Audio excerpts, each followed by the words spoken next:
New Zealand ने भारत को पहले एक दिवसीय अंतर्राष्ट्रीय क्रिकेट मैच में 7 विकेट से पराजित कर दिया है। और निश्चित रूप से ये जो हार है भारत को, वो बहुत सालने वाली है। अब पहले आपको बता दूं कि आप देख रहे हैं न्यूज बाइस्कोप और मैं हूं राकेश रंजन।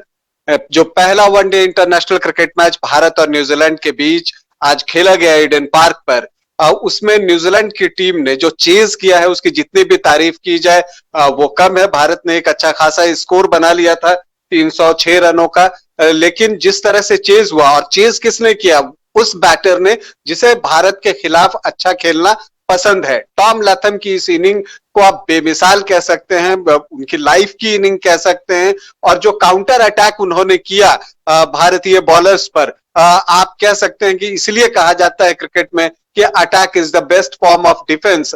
और जब आप दबाव में होते हैं तो उससे निकलने का एक तरीका यह होता है कि आप जो है काउंटर अटैक कीजिए, और यही किया टॉम लैथम ने। और जितनी भी उनकी तारीफ कीजिए वो कम है। और साथ में उस व्यक्ति की जिसे कि अच्छा खेलने की एक आदत सी हो गई है, और वो कोई और नहीं, न्यूजीलैंड के कप्तान केन विलियमसन है। किस तरह से पारी को उन्होंने बुना है, जब तक टॉम लैथम नहीं आए थे उन्होंने रन गति को भी बनाए रखा, और उसके बाद जब टॉम लैथम आए और उन्होंने अटैक को अपने हाथों में लिया, उसके बाद उन्होंने एंकर के रोल को निभाना पसंद किया और ज्यादा कोशिश की कि लैथम को मौका मिले। और लैथम ने इस मौके को का भरपूर फायदा उठाया, और जो वनडे इंटरनेशनल मैच में वो आए तो दिखाया कि हाँ उनकी वापसी क्यों हुई है। और जो उन्होंने पारी खेली 175 रनों की, 145 रनों की, वो भी 104 गेंदों पर, और उस एक उन्होंने 19 चौके लगाए, 5 छक्के जड़े। तो आप कह सकते हैं कि भारतीय बॉलर को एक तरह से उन्होंने बेबस कर दिया, उन भारतीय बॉलर्स का जो कि उनके आने से पहले काफी प्रभावी दिख रहे थे। और ऐसा लग रहा था कि भारत जो है मैच को जीत कर लेकर चला जाएगा, जिस तरह से लगातार अंतराल पर, छोटे छोटे अंतराल के बाद न्यूजीलैंड के विकेट गिर रहे थे। लेकिन शुरुआत करते हैं, भारत को पहले बल्लेबाजी करनी पड़ी। टॉस केन विलियमसन ने जीता था, लेकिन उन्होंने भारतीय टीम से कहा कि आइए आप बैटिंग कीजिए। और शिखर धवन और शुभमन गिल ने कहा कि ठीक है, हम आपका आमंत्रण स्वीकार करते हैं। और एक शतकीय साझेदारी के साथ भारतीय पारी की शुरुआत हुई।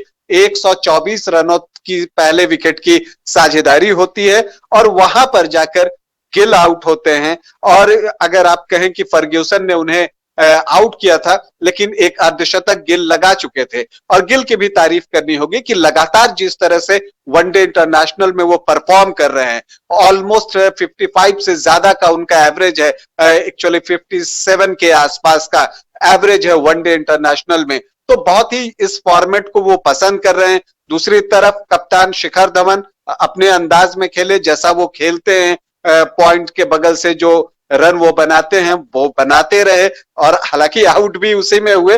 और बहुत कमाल की पारी खेली धवन ने, उन्होंने भी 72 रन बनाए। लेकिन भारतीय पारी के साथ जो समस्या आई वो ये आई कि इनके जब भी विकेट गिरे भारतीय टीम के, तो वो गुच्छे में गिरे। जैसे 124 पर शुभमन गिल का पहला विकेट गिरा, तो धवन भी 124 पर ही आउट होकर वापस लौट गए। और जब 156 पे भारत को तीसरा झटका लगता है, और तो सूर्य कुमार यादव भी तुरंत 4 रन बनाकर जो है 160 पर भारत को चौथा झटका भी लग जाता है। तो जब एक साथ जो दो दो विकेट गिरे ना, तो भारतीय पारी को जो लॉन्चिंग चाहिए थी वो नहीं मिल पा रही थी। कि जैसे ही वो चाहते थे कि अब रन गति हम तेज करें, उसी वक्त वो विकेट गिर जाता था। लेकिन इसके बाद तारीफ करनी होगी उस व्यक्ति की जिसे बहुत इंतजार करना पड़ा टीम इंडिया के लिए खेलने का। हालांकि वनडे वो रेगुलर इधर कुछ खेल रहे हैं, संजू सैमसन की मैं बात कर रहा हूं।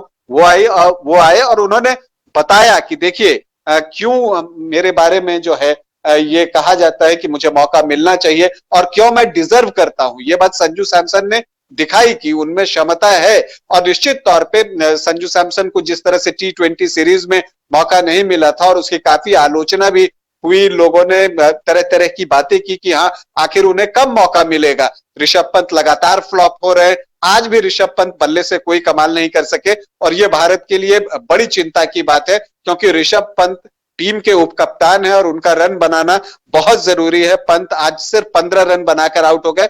लेकिन बातें हो रही थी संजू सैमसन की, तो संजू सैमसन ने दिखाया कि देखिए मैं वनडे के लिए एक आदर्श आपके पास विकल्प हो सकता हूं।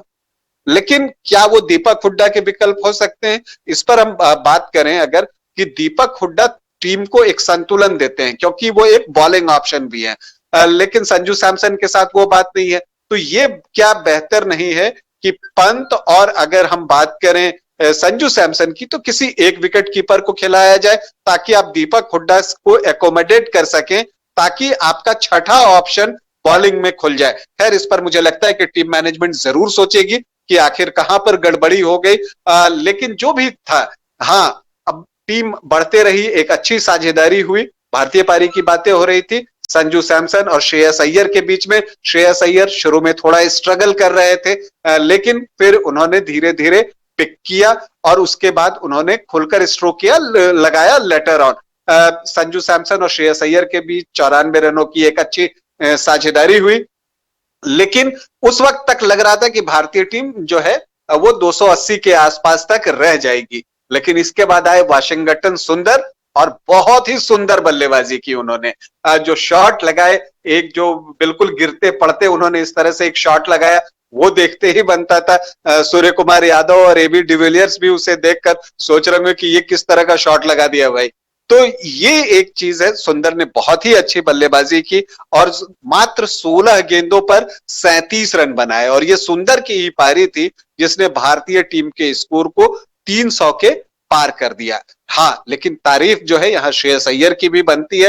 विकेट गिरते रहे लेकिन उन्होंने एक छोर संभाले रखा और टीम के लिए एंकर की भूमिका निभाई।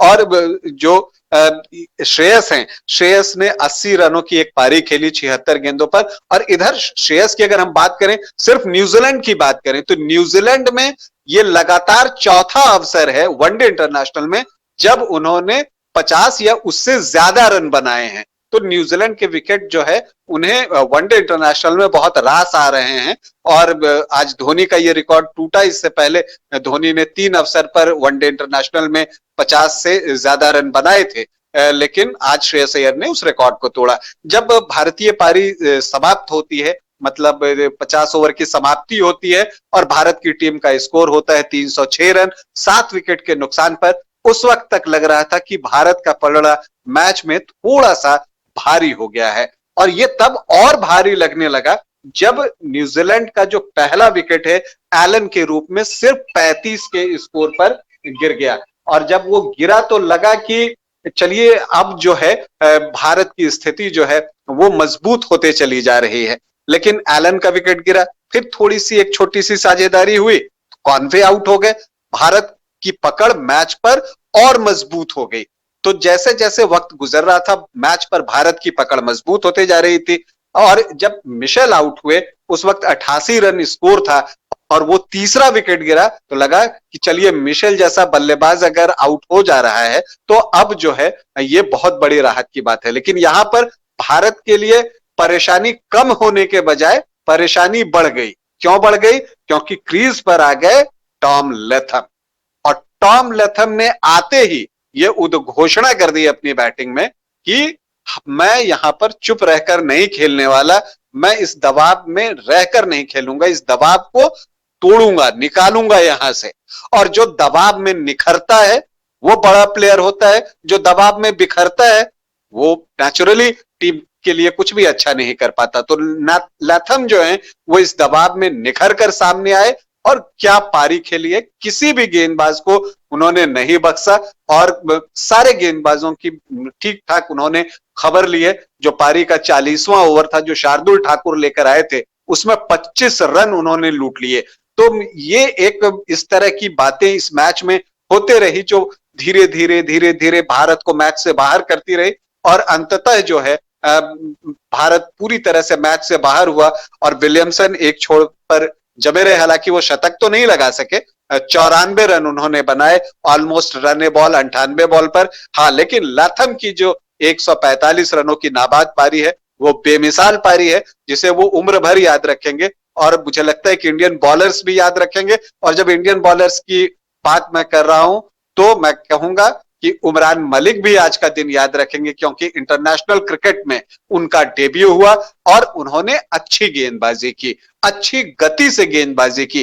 पहली ही गेंद उन्होंने 145 प्लस की स्पीड से फेंका, बाद में उन्होंने 150 प्लस के स्पीड को क्रॉस किया, जिसके लिए वो जाने जाते हैं। तो उमरान ने तेज गति से गेंद की। हाँ ठीक है, थोड़े महंगे साबित जरूर हुए, लेकिन अब ऐसा नहीं है। लेकिन उन्होंने 2 विकेट भी लिए, जो 3 विकेट गिरे उसमें से 2 उन्होंने ही लिए, 1 विकेट शार्दुल को मिला। इसके अलावा अन्य गेंदबाज जो है कोई विकेट नहीं निकाल सका। हालांकि सुंदर ने कसी हुई गेंदबाजी की, लेकिन जो चहल से उम्मीद होती है कि बीच के ओवर्स में वो विकेट निकालेंगे, जब हम कहते हैं कि वो रिस्ट स्पिनर हैं और रिस्ट स्पिनर की खासियत होती है कि वो मिडिल ओवर्स में विकेट निकाल कर देता है, लेकिन चहल जो है वो काम आज नहीं कर सके, और ऐसा हमने हाल के दिनों में देखा है।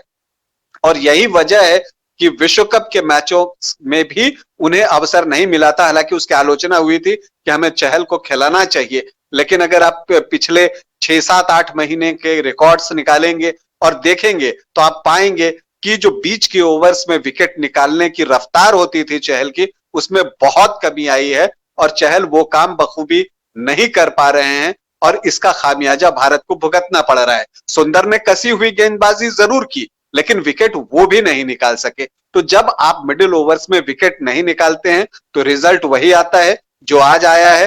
तो न्यूजीलैंड ने 1-0 की अग्रता सीरीज में हासिल कर ली है, और ये बड़ी जीत है इस मायने में। और इस सीरीज की भी मैं बात करूं, बहुत इंपॉर्टेंट सीरीज है, क्योंकि 2023 में वनडे इंटरनेशनल क्रिकेट का विश्व कप होना है, जो भारत में होना है। तो उस लिहाज से भी आप देखें तो अब वनडे के जितने भी मैचेस होंगे उसका महत्व जो है वो बहुत ज्यादा है। तो ऐसे में भारतीय टीम को सोचना होगा। फिलवक्त सीरीज में न्यूजीलैंड की टीम को 1-0 की अग्रता हासिल हो गई है, और मैंने प्री मैच पर यह बात कही थी कि आप वनडे में एक बदला हुआ न्यूजीलैंड देखेंगे। ये बदली हुई न्यूजीलैंड की टीम है, जो कि एक दिवसीय मैचों में हमेशा अच्छा प्रदर्शन करने के लिए जानी जाती है। जब 2020 में भारतीय टीम न्यूजीलैंड आई थी, अगर उस वक्त भी आप बात करें तो T20 सीरीज तो भारत जीतने में सफल रहा था, लेकिन अगर हम बात करें वनडे इंटरनेशनल का, तो उसमें जो है न्यूजीलैंड की टीम ने क्लीन स्वीप किया था भारत का, 3-0 से सीरीज जीती थी।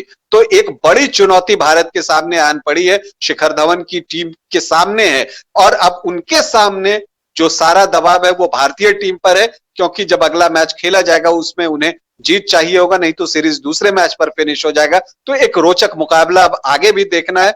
हाँ, लेकिन यह है कि एक बराबरी का मुकाबला है। ऐसा नहीं है कि न्यूजीलैंड बहुत ज्यादा आगे है या भारत बहुत ज्यादा पीछे है, दोनों के बीच एक बराबरी का मुकाबला है। हम अगले मैच की प्रतीक्षा कर रहे हैं। फिलवक्त अभी के लिए सूचना यह है कि न्यूजीलैंड ने 3 मैचों की वनडे सीरीज का पहला मैच 7 विकेट से जीत लिया है। अभी के लिए इतना ही, इजाजत दें, नमस्कार।